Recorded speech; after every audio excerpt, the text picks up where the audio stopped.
So today's topic will be one of the important topic and which we will going to deal with these condition once you start practicing. So today you will be learning about pharmacotherapy of congestive heart failure. So in this today's class, we're going to learn mainly about the drugs which are used in the treatment of congestive heart failure. So what are their roles in the treatment of congestive heart failure, and how you need to go with the treatment regimen. So before going to that, let us see the what do you understand by cardiac failure or the heart failure. So the heart failure means there will be failure of the both conducting system as well as the muscle contractility that will be happening in the myocardium. So in case of heart failure, so there will be insufficient cardiac output that doesn't meets to the perfusion demand that has been demanded by the tissue. So there will be mismatch between the cardiac output as well as the perfusion demand. So what happens once there is a mismatch in the cardiac output and the perfusion demand which has been put by the tissue, there will be a loss of perfusion, and even though the heart tries to compensate with, the tissue will not be able to get those the required amount of the perfusion. So if this condition is left out without any treatment, what happens? So this will become a vicious cycle leading to the progression of the disease. So later there will be decrease in the cardiac performance. Later there will be decrease in the cardiac performance, which deteriorates gradually. So leading to the complete failure of the heart. So you can classify the heart failure into in many ways. So this is a simple classification based on the dysfunction with respect to systolic and diastolic. So heart failure can be classified into systolic dysfunction and diastolic dysfunction. So there is one more classification based on the symptoms that is called as a New York Heart Association class. So they're classified into four classes. So class 1 and class 2 are mild, class 3 is moderate, and class 3 is severe. So that New York Heart Association classification is mainly based on the physical activity of the patient. The class 1 says that the patient will be able to do the ordinary physical activity. So there is no limitation with respect to the physical activity, and there won't be any signs and symptoms of the cardiac failure. That will be a symptomatic congestive cardiac failure class. So there won't be any dyspnea, there won't be any breathlessness, there won't be any edema, the palpitation, or the tachycardia. Whereas in case of class 2, there will be slight limitation of the physical activity. There will be slight limitation of the physical activity, and there will be symptoms like breathlessness, palpitation, tachycardia, and even at rest, you can feel some of those symptoms. When we move on to the class 3, there will be a moderate limitation of the physical activity, where patient will not be able to carry out his ordinary physical activity. So here, the ordinary physical activity means the person should be able to walk at least for a 200 footstep, or he should be able to claim the staircase without any symptoms of palpitation or the breathlessness, etc. So in case of class 3, there will be moderate limitation. So where the patient will not be able to carry out the ordinary activities. So even the half of the, if he continues to do some ordinary activities, he will be able to see the signs and symptoms of cardiac failure. Whereas in case of class 4, there will be complete limitation of the physical activity. So even if the patient gets from the bed or gets out of the chair, he'll feel the symptoms. So he'll going to see all the signs and symptoms, that is breathlessness, exertion, and difficulty in breathing, etc. So that was the New York Heart Association classification. So this is a very simple classification where you can see why there will be a pathology behind the heart failure.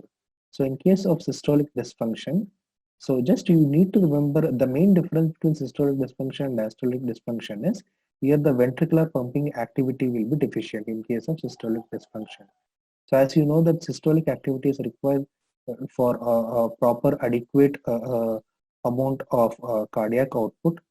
So this is very much necessary for to carry out the ejection fraction. So here the ventricular pumping activity will be deficient, whereas in case of diastolic dysfunction, there will be impairment in the ventricular filling. So this is the major difference you need to remember with the two of the dysfunctions.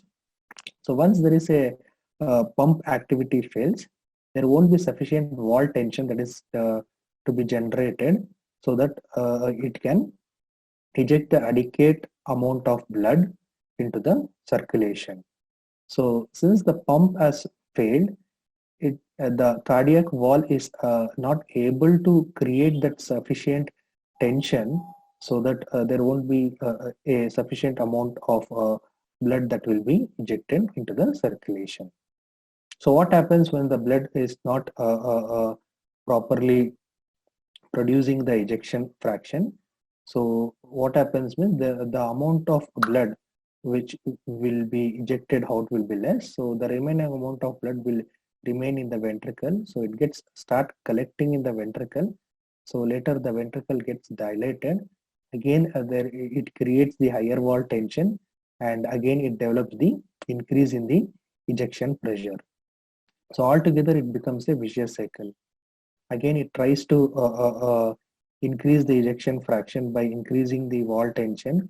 Again, since it is unable to produce the required amount of cardiac output, again the some amount of the blood which will be again remaining inside the ventricle, again it will gets on accumulated, and again the ventricle gets dilated. There will be higher wall tension. Again, there will be increase in the ejection fraction pressure.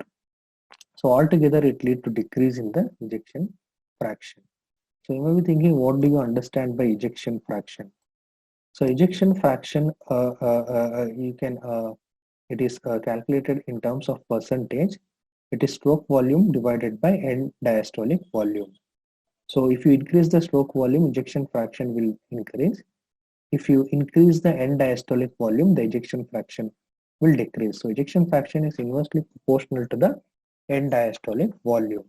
So here, since the end diastolic volume gets on increasing due to the accumulation of the blood, the ventricles will get dilated, and also there will be increase in end diastolic volume altogether. So you can see from the formula, end diastolic volume is inversely proportional to the ejection fraction. Once there is an increase in the end diastolic volume, what happens to the stroke ejection fraction? Ejection fraction will reduce. Since the ejection fraction and stroke volume are directly proportional, since ejection fraction is reduced, stroke volume will also be reduced. So these are some of the causes for the systolic dysfunction. Like it can occur due to the coronary artery disease following myocardial infarction, if there is any loss of functioning myocardium. So these are the three main causes. Apart from that, other condition like valvular incompetence, dilated cardiomyopathy, which can be occurring, including in patient with HIV infection. In case of myocarditis, in case of atrial fibrillation, you can expect systolic dysfunction. So to enhance the learning of the systolic dysfunction, so you can remember the Laplace equation. So Laplace equation is given by wall tension equals to intraventricular pressure multiplied by ventricular radius. So once the blood gets accumulated, the end diastolic volume increases. What happens to the intraventricular pressure inside? The intraventricular pressure inside will increase, and also what happens to the radius? Radius will also increase since the blood gets accumulated progressively. So altogether it leads to increase in the wall tension, Whereas in case of systolic dysfunction, you'll be noticing the thinning of the myocardium. So walls of the myocardium will be thinned. Whereas in case of the diastolic dysfunction, since there is an impairment of the ventricular filling, so what happens to the ventricular wall means the ventricular wall becomes thickened, and it will be thickened in such a manner that it will be unable to relax. So usually you know that during the diastole, the myocardium should relax so that the maximum amount of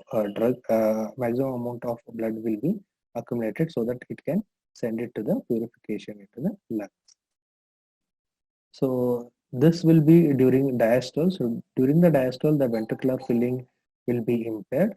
So that what happens once the diastolic filling is decreased, stroke volume will also be reduced.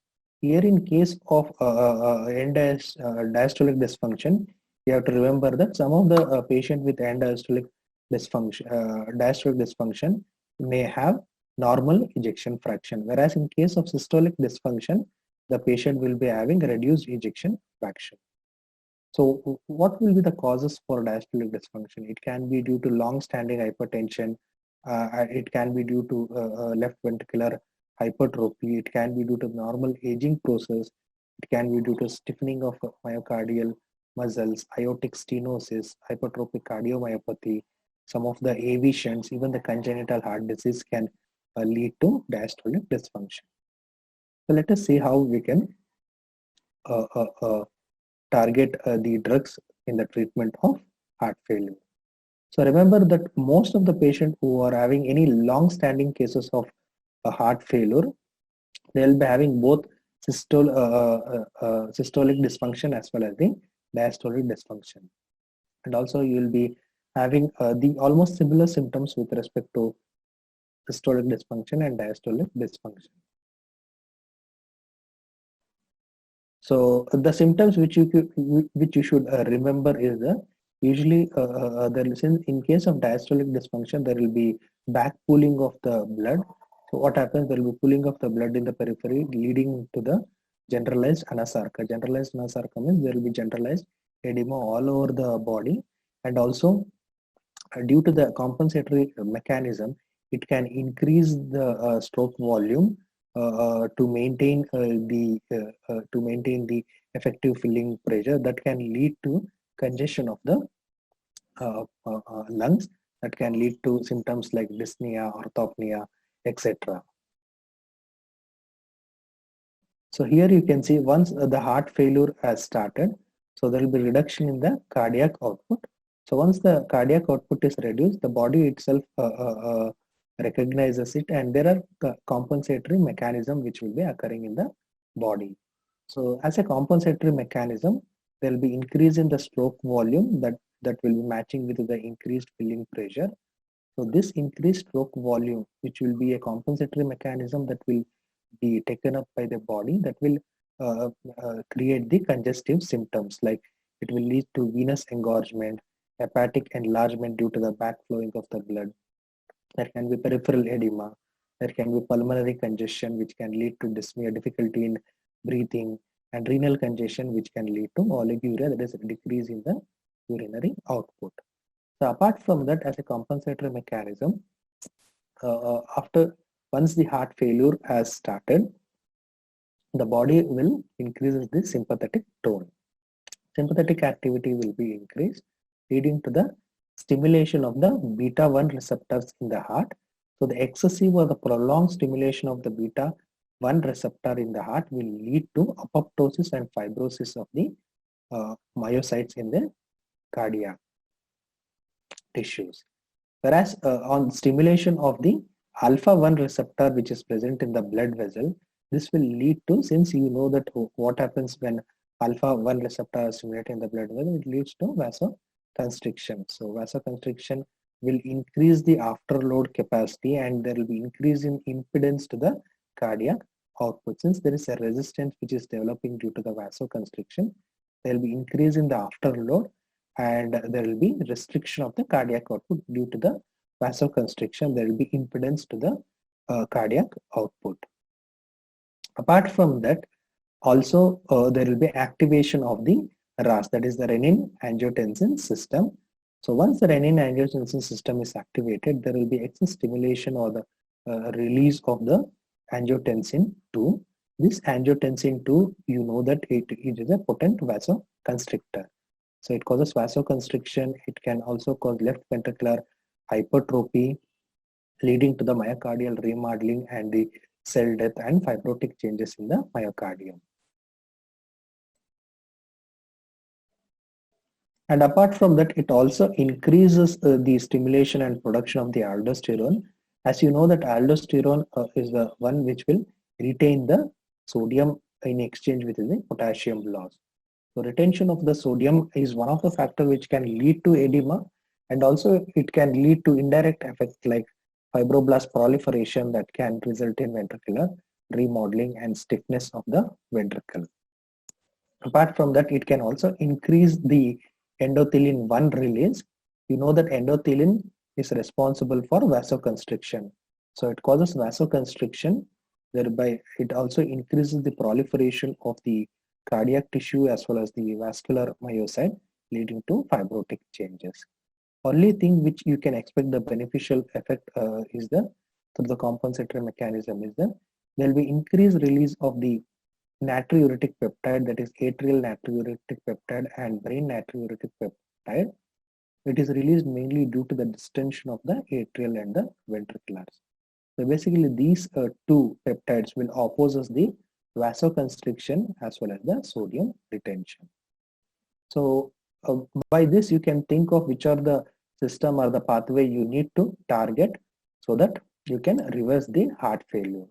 So you need to maintain the stroke volume without producing any congestive system. So there are drugs which can maintain the stroke volume without producing any congestive system. So now you can target the sympathetic tone also. So you can give beta blockers. You can give beta blockers here. You can inhibit the RAS activation, or if it is activated, you can reduce the angiotensin 2 production by inhibiting the angiotensin converting enzyme, which is responsible for producing angiotensin 2, or you can block the receptor itself. So angiotensin 2 will be acting on angiotensin receptor 1 and 2. So you can block this receptor by giving angiotensin receptor blockers. Or you can target the aldosterone. You can block the aldosterone by giving aldosterone antagonist. Here also endothelin. Here, since it is a vasoconstrictor, you can go with the drugs which can produce vasodilators. So there are vasodilators, and there are drugs which can increase. There are recombinantly derived brain natriuretic peptide. You will going to see in the following slides. So this you can use to oppose the vasoconstriction, because basically they are going to cause vasodilation and they will have diuretic effect. They will have diuretic effect as it clears the sodium retention and the edema.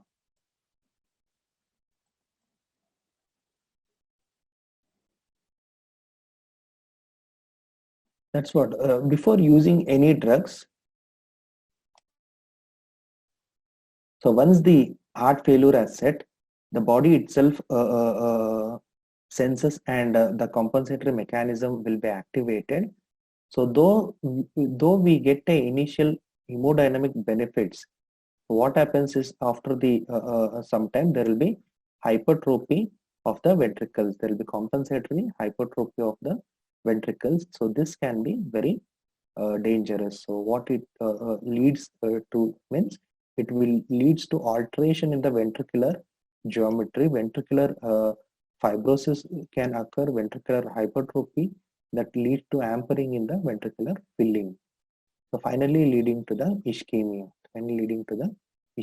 of the myocardial fibers. So basically we saw if you are able to target whichever the pathways which are activated by compensatory mechanism, will be able to retard the disease progression. So these are the drugs which you need to remember with respect to the treatment of congestive heart failure. There are two groups of drugs. One group of drug will help in relieving the symptoms. One group of drug is mainly for symptomatic relief of the symptom, whereas other group will help in retarding the disease progression as well as they increases the survival rate. That means the increases the survival rate or decreases the progression of the disease means it will going to decrease the cardiac remodeling, it will going to decrease the fibrotic changes, it will going to decrease the apoptosis that was occurring with respect to the vascular myocytes as well as the cardiac cells. So let us see which are the drugs which are used in relieving the symptoms and which are the drugs which are help in reducing the disease progression and which will increase the survival of the patient. So this group of drug will relieve the congestive systems. It helps in restoring the cardiac performance and mainly it helps in acute decompensation, treatment of the acute decompensation. So there are six groups of drugs you can remember, just a mnemonic that I have made randomly. That is, you can remember it as a bird's nest view. So B stands for beta blockers. You'll be using cardioselective beta blocker, metoprolol, nebivolol, and bisoprolol are the beta 1 selective blockers, and carvedilol is a non-selective beta blocker which blocks beta, which is a non-selective beta blocker and a selective alpha 1 blocker. I means inotropic agent. Inotropic agents means it will increase the contraction of the muscles. So we have digoxin, dobutamine, dopamine. Dobutamine and dopamine are the sympathetic agents, whereas enambrinol and milrinol are the phosphodiesterase 3 inhibitors. And R stands for RAS inhibitors, which includes angiotensin converting enzyme inhibitors as well as the ERBs. Whereas under diuretics, you have a high ceiling diuretic that is furosemide and moderately ceiling diuretics like thiazide and metolazone. And S stands for synthetic BNP, or you can remember it as a NEST. So under synthetic brain-derived natriuretic peptide, you have got nasseritide. Under vasodilators, we have got hydralazine, nitrates, and nitroprusside. So nitrates is specifically it dilates the vein. Hydrolysine specifically dilates the arterioles, whereas nitroprusside will dilate both veins as well as the arterioles. So now let us see which are the drugs which can reverse the disease progression. So here these are the four groups of drugs which will arrest or prevents the disease progression as well as increases the survival rate of the patient.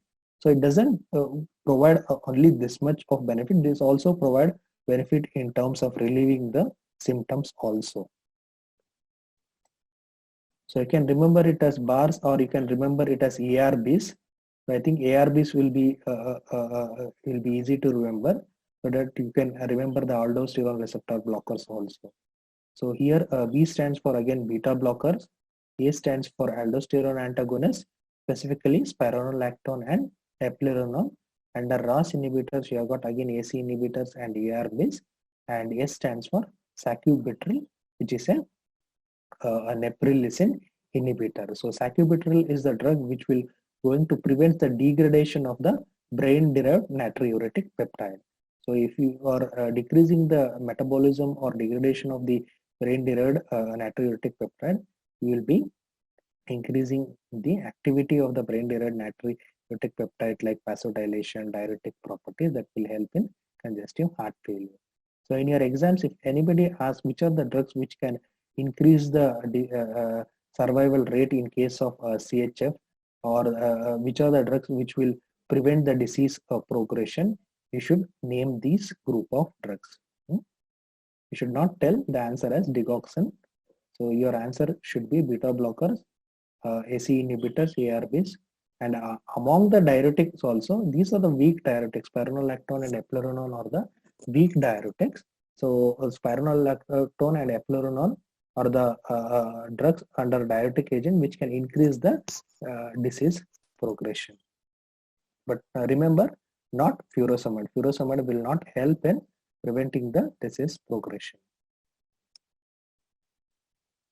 Only furosemide will help in symptomatic relief.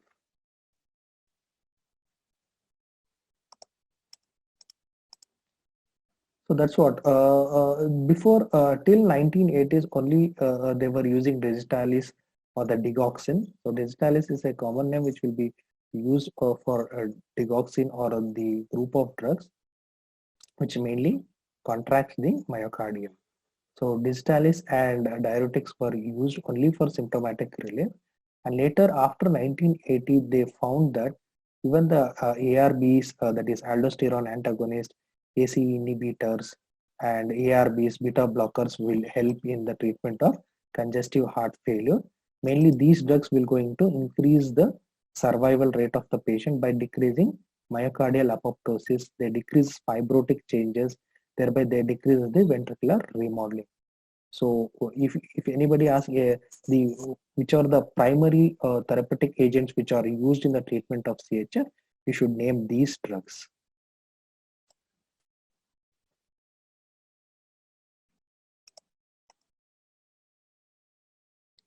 So this is a diagram which will show you regarding how the compensation takes place and what are all the sites where you can target the drug for treatment of congestive heart failure. Here you can see once there is a myocardial insufficiency or inadequacy, it will lead to decrease in the cardiac output. So decreased cardiac output will stimulate the compensatory mechanism where there will be stimulation of the sympathetic nervous system, there will be activation of the renin-angiotensin system, there will be release of the endothelium. So here the sympathetic activation will lead to again a ventricular remodeling. Again the RAS activation will lead to ventricular remodeling, and again all together what it will lead to is it will lead to increase in the audio.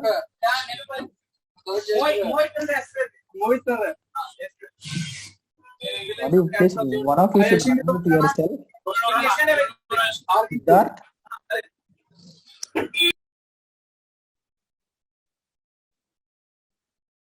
Okay. So altogether, activation of these sympathetic nervous system, RAS, endothelium will lead to vasoconstriction, which further lead to increase in systemic vascular resistance.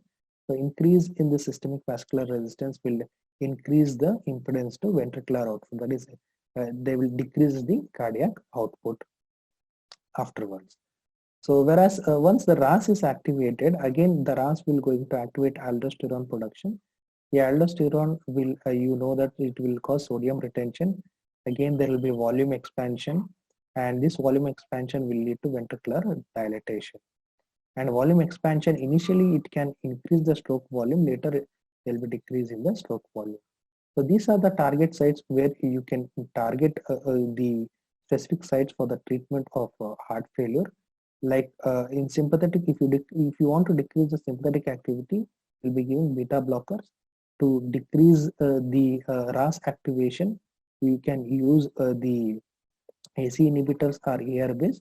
Both of these drugs will going to decrease the ventricular remodeling.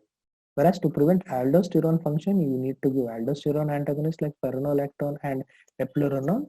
Whereas if there is a volume expansion, if there is a peripheral edema that will be present in CHF, you need to give a diuretic, that is high ceiling diuretic, furosemide.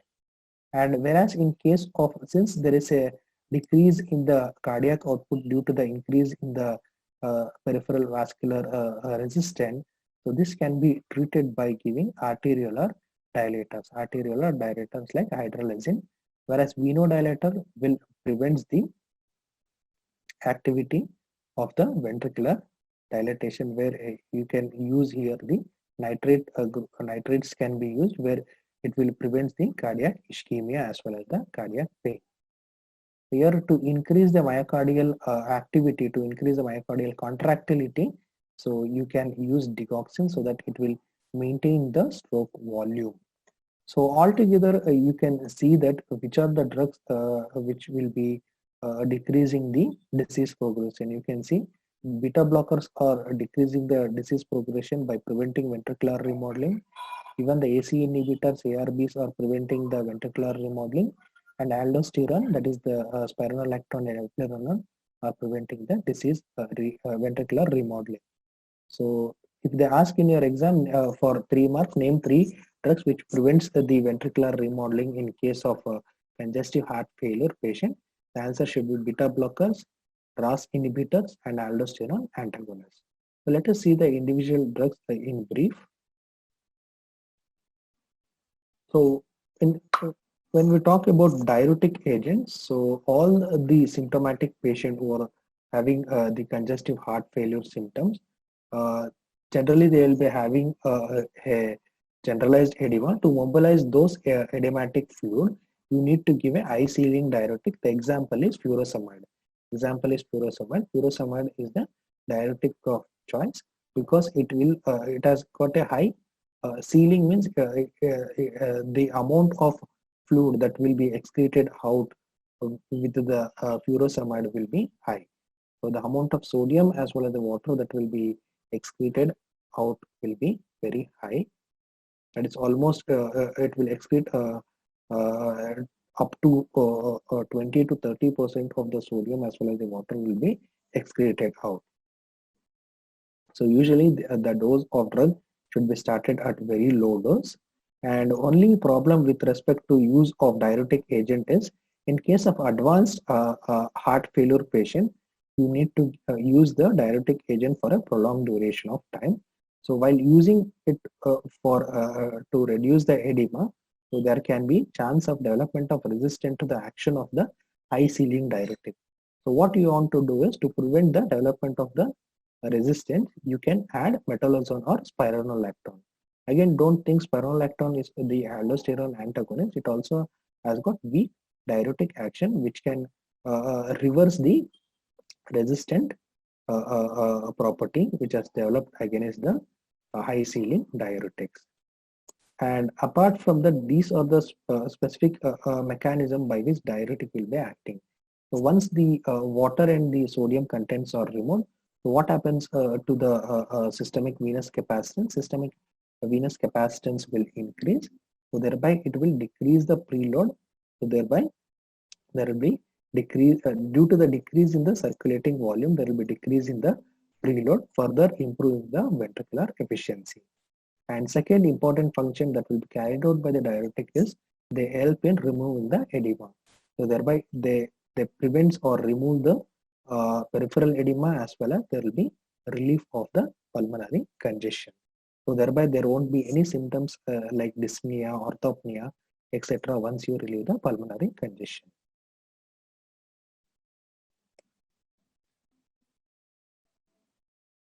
So that's what. Once you use a IV furosemide should be administered through intravenous route only. So there will be increase in the systemic venous capacitance. So thereby there won't be increase in the preload. To increase in the preload, thereby it rapidly produces the symptomatic relief in case of acute left ventricular failure. And also remember that this diuretic will provide only symptomatic benefit, especially they are useful in case of mild to moderate cases of heart failure. And remember, they do not provide any retardation or in terms of prevention of the disease progression or survival benefits. To increase the survival benefit or to retard the disease progression, you need to include AC inhibitors or ARBs along with the diuretic agents.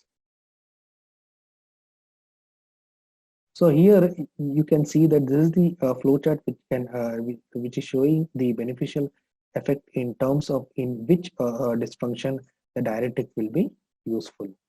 So role of diuretics in heart failure, you can see that especially in case of systolic dysfunction, asymptomatic systolic dysfunction, asymptomatic systolic dysfunction means the symptom there won't be any symptoms at all like breathlessness, palpitation, or a tremor.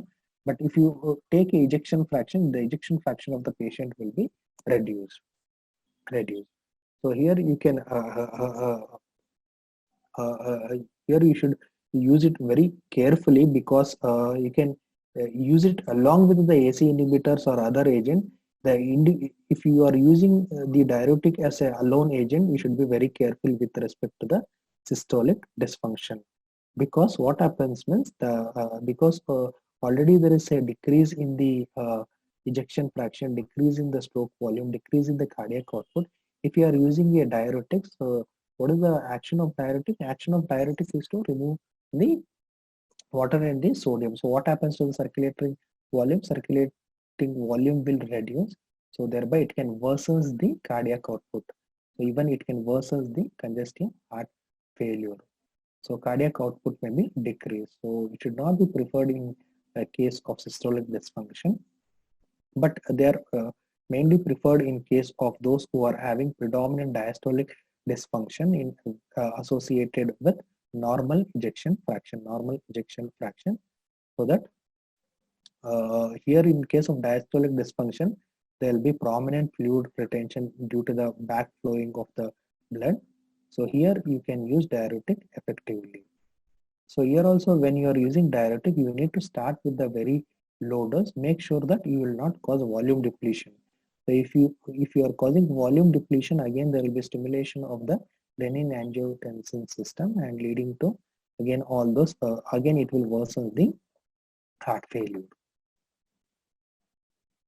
So that's what the brisk diuresis should be avoided, because brisk diuresis will create a hypovolemia which will stimulate RAS. Again, the RAS you have seen in the earlier slides, that will create ventricular remodeling. And also chronic diuretic therapy should be avoided because it causes a potassium loss. It can cause alkalosis, carbohydrate intolerance, and you can see that potassium loss can create a problem like arrhythmias. So it does not provide any survival benefit. Only diuretics are used for symptomatic relief only. So if you want to use in case of systolic heart failure patient, you can use it in case of mild systolic heart failure patient, that too along with the AC inhibitors and ARBs with beta blockers, which will provide a survival benefit. So only the chronic diuretic therapy should be reserved only in case of the advanced heart failure patient who are associated with fluid retention. If there is no fluid retention, means you should not give the diuretic agent like furosemide. So next, moving on to the renin-angiotensin system. Here the culprit is the angiotensin 2, which is responsible for vasoconstriction as well as the ventricular remodeling. So here, whenever you are giving a RAS inhibitors like AC inhibitors and ARBs, that will going to provide both symptomatic benefit as well as they will going to prevent the disease progression. So these are the major drugs which will be used in the treatment of the congestive heart failure. So that will provide both symptomatic benefit and the disease, prevent the disease progression by causing vasodilation, since it will prevent the generation of the angiotensin 2, as well as ARBs will going to block the receptors. So you can remember it as it will prevent or it will retards form. Instead of pharmacology, you can put F here, so form. So it will prevent fibrosis, it will prevent hypertrophy of the ventricles, it prevents apoptosis of the myocardial cells, it prevents remodeling, and also it prevents the matrix changes in the intracellular cells. So basically AC inhibitors will going to reduce angiotensins 2. Apart from that, the beneficial effect which you can expect from AC inhibitor when compared with the ARBs are it will increases the kinins. It increases the bradykinins, and also these kinins will going to release the cardioprotective nitric oxide as well as the prostacyclins, which will produce vasodilatory in action. But only problem with respect to increase in kinin is they will going to cause one major side effect, that is the dry cough. That is the dry cough which is not seen with the ARBs. So and also since why they are chosen as one of the important drugs for the treatment of congestive heart failure is they decreases almost 20% of the mortality. It reduces the 20% of the mortality in case of CHF patient. And also, as we discussed, it provides both symptomatic benefit as well as it will reduces the disease progression. So make sure it has to be used in case of mild, can be used in case of all types of CHF, like starting from mild, moderate to severe cases of CHF, including New York Heart Association classification 1 to class 4. And you should mainly use in case of those conditions which are associated with reduced ejection fraction, as well as the asymptomatic systolic dysfunction. The only limitation for the use of AC inhibitor is that if the patient is having heart failure with preserved ejection fraction, we should not use this.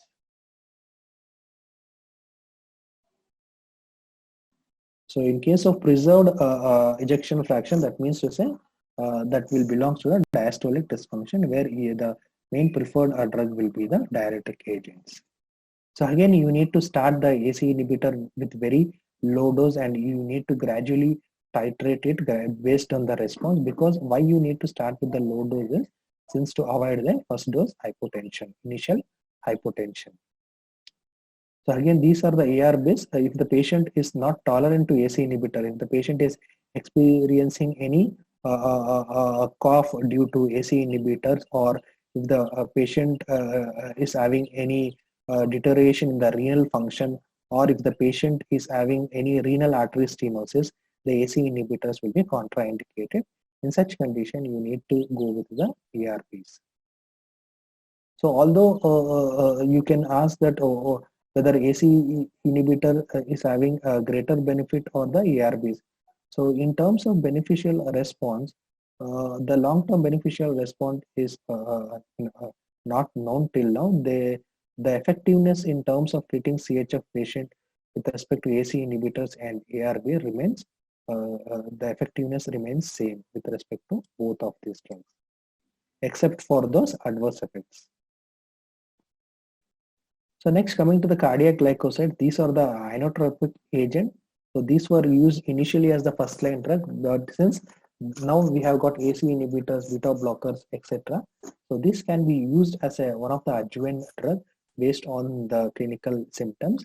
So let us see the mechanism of action of cardiac glycosides. That is, the digoxin is the only one drug which is available now for the use, which mainly responds, since you know that it is an inotropic agent that will going to increase the myocardial contractility. How?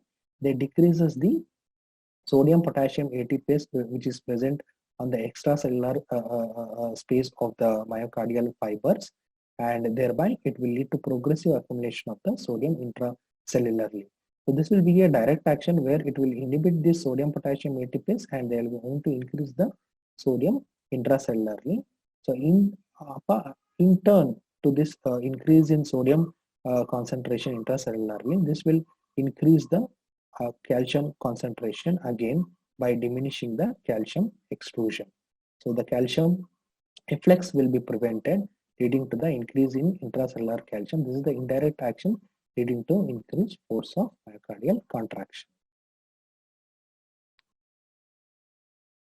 So digoxin, so it is a positive inotropic drug where it provides it provides a beneficial effect in relieving symptoms which are produced by congestive heart failure, mainly due to the systolic dysfunction or due to CHF due to atrial fibrillation associated with rapid heart rate.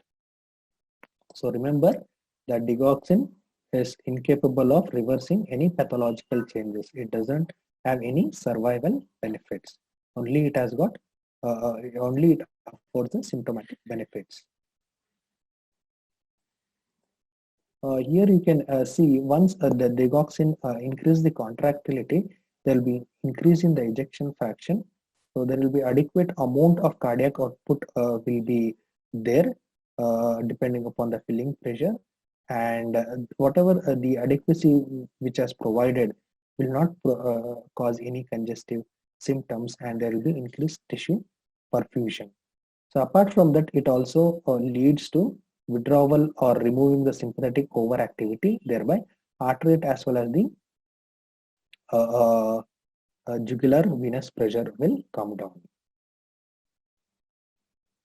And here you can see this is the diagram which shows whenever there is a increased filling pressure and there is a decreased stroke volume or a decrease in the cardiac output, there will be increase in the congestive symptoms. So this is the failing heart, how there will be stroke volume will reduce, stroke volume has reduced as the filling pressure increases.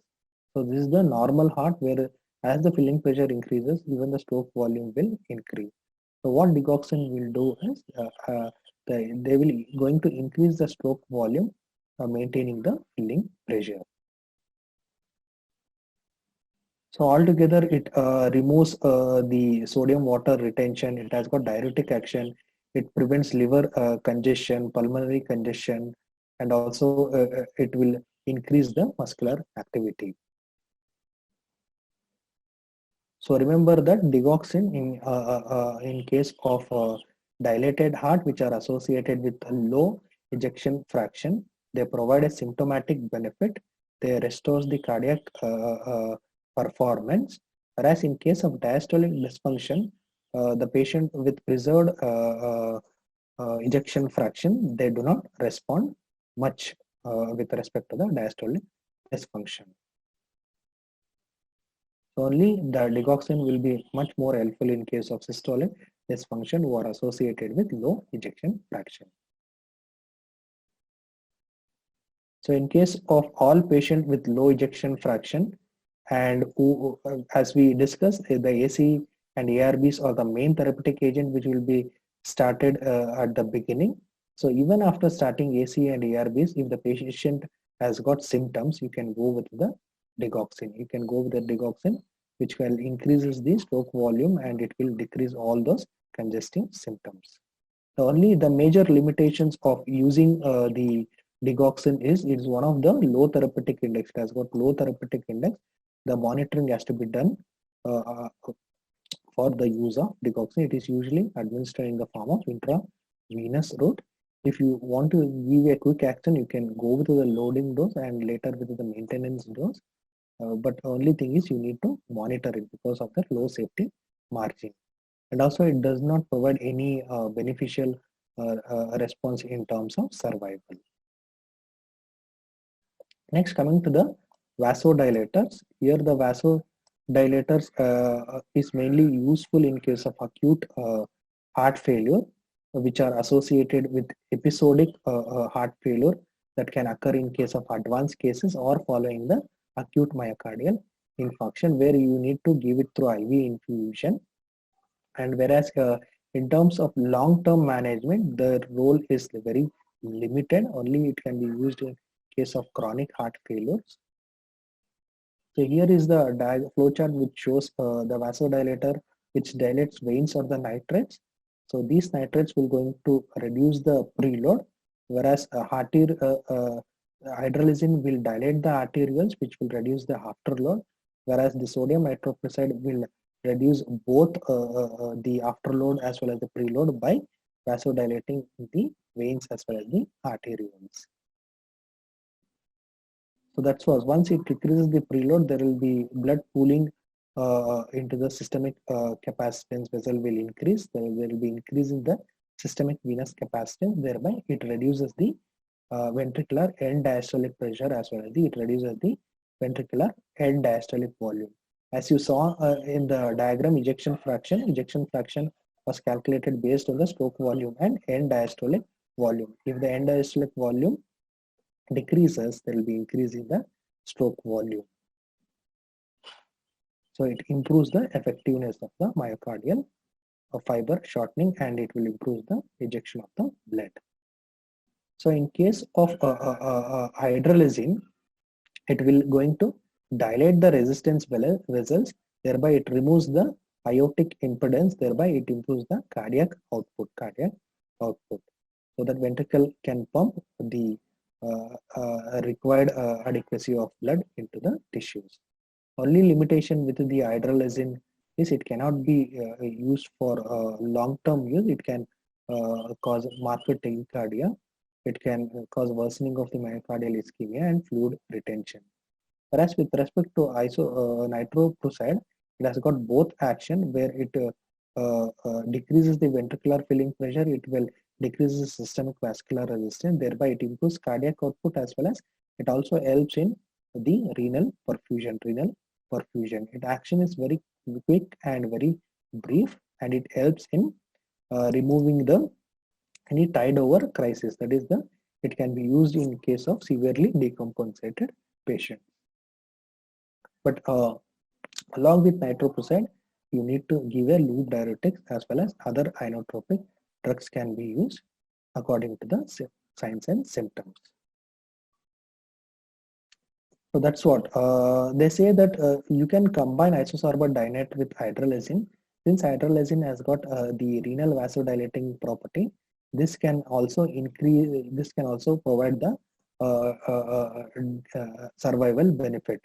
But the survival benefit which was afforded by AC inhibitors and ARBs are much more superior when you compare this combination.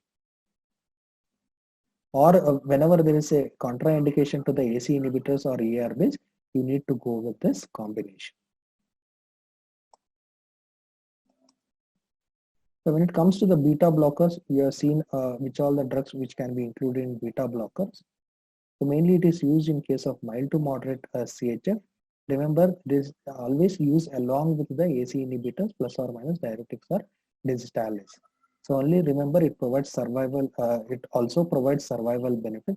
Beta blockers, aldosterone antagonists, and AC inhibitors are the one that will provide the survival benefit along with the symptomatic relief.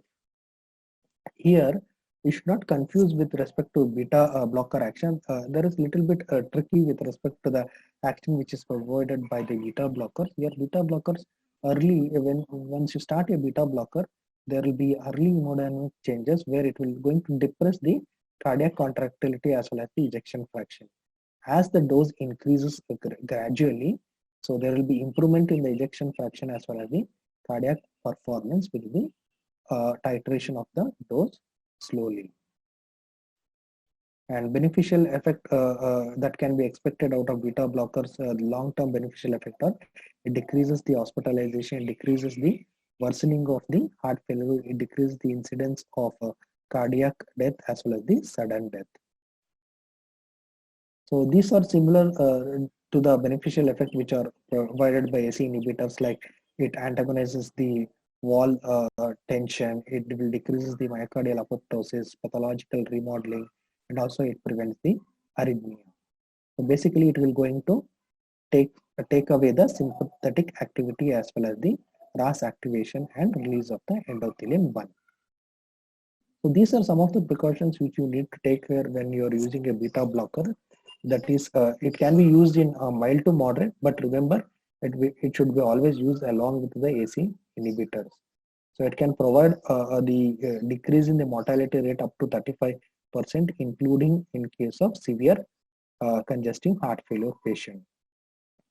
So remember, it cannot be used in case of decompensated heart patient, since already the patient is in case of decompensation, and since the heart needs to carry out the contractility so that it can maintain the stroke volume. If you are using a beta blocker, again you will be deteriorating the patient. Only after the compensation has taken place, you can restart with the beta blockers. And always start with the very low dose. If there is any since there is a early negative inotropic action, means it decreases the heart rate, it decreases the contractility, there may be chance of precipitation of the congestive heart failure. So you should make sure if any signs and symptoms of worsening is noticed after administering beta blockers, you need to stop and you need to restart later. That's what you need to stop, and you should not use if the symptoms worsens. So with respect to metoprolol, one thing you should remember is the metoprolol sustained release preparations tablets are much more beneficial than the short acting metoprolol, because these sustained release metoprolol will provide a survival benefit because of their round the clock beta blockade action. So remember, there is no evidence or beneficial effect with respect to asymptomatic left ventricular dysfunction. In case of asymptomatic left ventricular dysfunction, you need to go with the AC inhibitors. Coming to the last the drug group, that is aldosterone antagonist, that we have spironolactone and eplerenone. Again, it will remove whatever the physiological activity which is produced by the aldosterone. That is the expansion of the extracellular fluid volume which will be occurring due to the sodium and water retention will be removed, and there will be a decrease in the cardiac preload once you give this agent. So here also it decreases the fibroblast proliferation. So once you give the spironolactone, since it blocks the aldosterone, so there will be no decrease in the potassium or decrease in the magnesium. So if in case of heart failure, once there is an increase in the aldosterone, so what happens means sodium is retained and potassium is lost. So loss of potassium, hypokalemia, can increase the risk of ventricular arrhythmia. So this risk and all will be reduced once you give the aldosterone antagonist like spironolactone and eplerenone. So you can say that why you should use the spironolactone in specific, since we already know that AC inhibitors will also reduce the aldosterone level. So aldosterone level which is decreased by AC inhibitor are incomplete in nature. So in case of moderate to severe cases of heart failure, you need to go with the add-on drugs like aldosterone antagonist. So basically they are going to retard the disease progression. So and also you need to go with the low dose. So always remember whenever you are starting any drug with respect to the congestive heart failure or in case of hypertension, you need to start with the very low dose so that you will prevent the hyperkalemia. Since these are the potassium sparing diuretics, these are the potassium sparing diuretics, they can increase the risk of hyperkalemia also. At these doses, you will not going to increase the potassium levels in these patients. As we discussed, spironolactone can be used in case of refractory cases of furosemide, where it will restore the furosemide action. So only problem with respect to use of spironolactone is since it is an aldosterone antagonist and it has got androgenic antagonistic activity, it can lead to gynecomastia in case of males. In case of males, instead of spironolactone, to prevent gynecomastia side effect, you can go with eplerenone, which is divide of gynecomastia. That's why eplerenone is preferred in case of males. So this was about the pharmacotherapy of congestive heart failure. So just to summarize it, you need to treat the patient according to the stage of the heart failure, whether it is systolic dysfunction, diastolic dysfunction, whether it is associated with the reduced ejection fraction or the patient is having normal ejection fraction, or based on the New York Heart Association, you can go with the individual therapeutic agent. And also you should remember that there are two groups of drugs which can relieve the symptoms. Those are digoxin diuretics, especially the eye-sealing diuretics and vasodilators, whereas those drugs which will increase the survival benefit by decreasing the myocardial apoptosis, by decreasing the ventricular remodeling, there are the three groups of drugs. Those are the AC inhibitors and ERBs, beta blockers, and aldosterone antagonists like spironolactone and eplerenone. So this completes your pharmacotherapy of congestive heart failure.